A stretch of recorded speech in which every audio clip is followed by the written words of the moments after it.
সাংবাদিক বন্ধুগণ, আমি ধন্যবাদ জানাই জাতির এই কাঙ্ক্ষিত পরিবর্তনে আপনারা সমান তালে জাতির ইচ্ছাকে আকাঙ্ক্ষাকে ধারণ করে দিনরাত আপনারা পরিশ্রম করে যাচ্ছেন এবং দেশবাসী বিশ্ববাসীর কাছে সত্য আপনারা তুলে ধরছেন।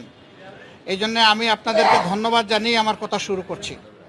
আপনারা জানেন এই মাসের 5 তারিখ বাংলাদেশে একটা কাঙ্ক্ষিত পরিবর্তন এসেছে। এই পরিবর্তনের সামনের সারিতে থেকে যারা লড়াই করেছে অন্যায় অসত্য এবং জুলুমের বিরুদ্ধে অধিকারের পক্ষে, তাদের কয়েকজন গুরুত্বপূর্ণ সমন্বয়ক আছে যারা সমন্বয় করে গোটা কর্মসূচি বাস্তবায়ন করেছে। তাদেরই একজন হচ্ছে হাসনাত আবদুল্লাহ। সে কুমিল্লার একজন ছেলে, ঢাকা বিশ্ববিদ্যালয়ে লেখাপড়া করে। আপনারা তার সম্পর্কে জানেন। গতকালকে একটা বাহিনীর কিছু লোকেরা তারা প্রতিবাদ করতে এসে